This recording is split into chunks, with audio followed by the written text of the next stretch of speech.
जब इतिहास के संदेश के साथ लोग जुड़ते हैं, संवाद स्थापित होता है जो अकल्पनीय हो जाता है। जैसे ही विद्यालय के गेट पर पहुंचे, एक व्यक्ति राइफल लेकर खड़ा था। राइफल मेरे ऊपर तनी थी और दूरी मात्र 6 फीट की रही हो। चल गई होती तो आज यहाँ आपके साथ नहीं। अफरा तफरी का माहौल हुआ, गोलियां चलने लगी, घरों में भी लोग रुके थे, वहां से चलने लगी। पहला ये लेसन था जिसमें हम लोग पहुंचे थे उग्रवादियों की बांध में। उग्रवादियों से मुठभेड़ हुई, एक बड़ा ऑपरेशन हुआ, ऑपरेशन विध्वंस। रोहतास किले पर भी हुआ, अनेक क्षेत्रों में हुआ, जिसमें बड़ी संख्या में पुलिस गई।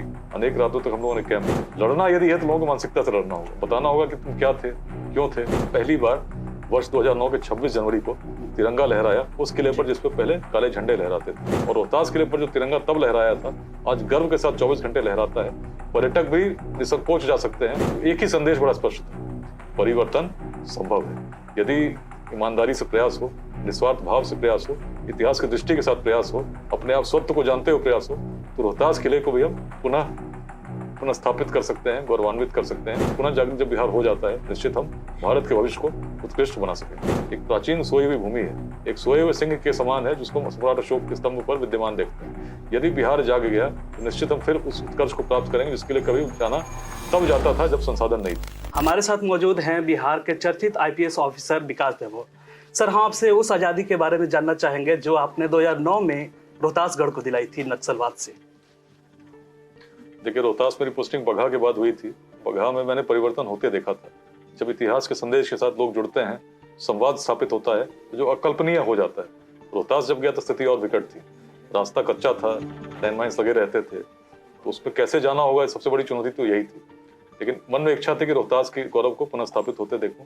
3 बार मैंने प्रयास किया। रात के अंधेरे में जाते थे, गाड़ियों से जाते थे, कच्चे रास्तों को पार करते। उग्रवादी इससे पहले कि समझते कि पुलिस वाले आए हैं, क्षेत्र में घूम कर हम लौट जाते थे।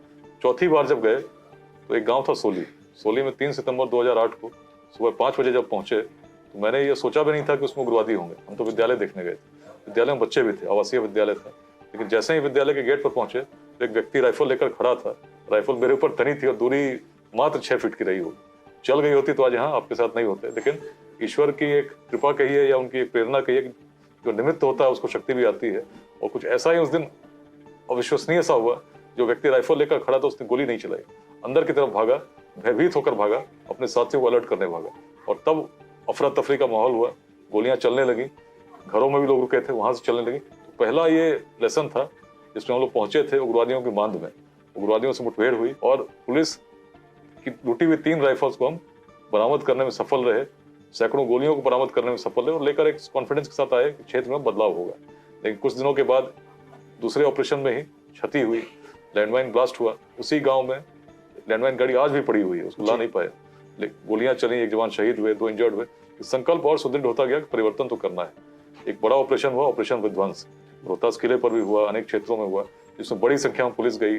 अनेक रातों तक हम लोगों ने कैंप किया। उसी कैंप के दौरान यह भी स्पष्ट हो गया कि इतनी बड़ी संख्या में जाएंगे भी उग्रवादी छिप जाएंगे, हम लड़ नहीं पाएंगे। लड़ना यदि है तो लोगों की मानसिकता से लड़ना होगा, बताना होगा कि तुम क्या थे, क्यों थे।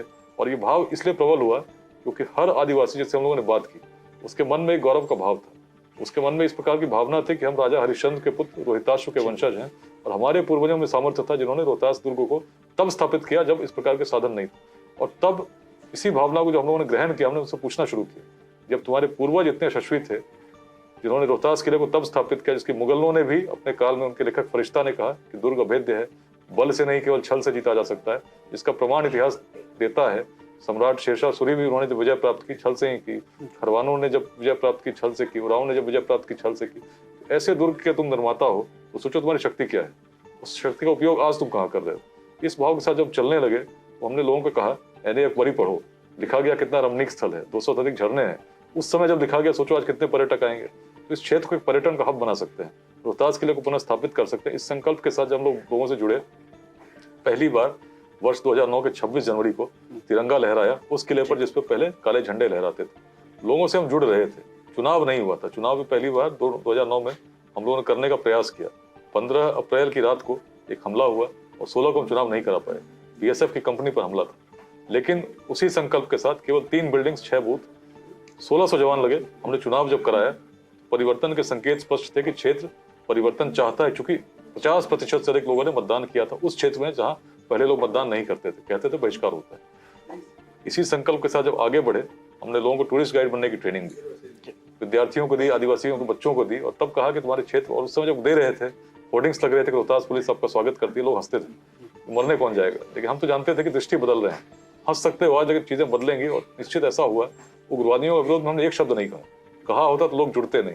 लोगों को हम लोगों ने जोड़ा, इतिहास की दृष्टि से जोड़ा, उनके क्षेत्र की क्षमता को बताया, उनके पूर्वजों की दृष्टि को बताया, और तब ऐसा परिवर्तन हुआ जिसकी कल्पना किसी ने नहीं की। लोगों ने विरोध करना शुरू कर दिया उग्रवादियों का, उनका खाना राशन बंद हो गया, और ऐसा दबाव उन पर बना कि सभी को आत्मसमर्पण करना पड़ गया उन्हीं शस्त्रों के साथ। और रोहतास किले पर जो तिरंगा तब लहराया था, आज गर्व के साथ 24 घंटे लहराता है। पर्यटक भी निसंकोच जा सकते हैं।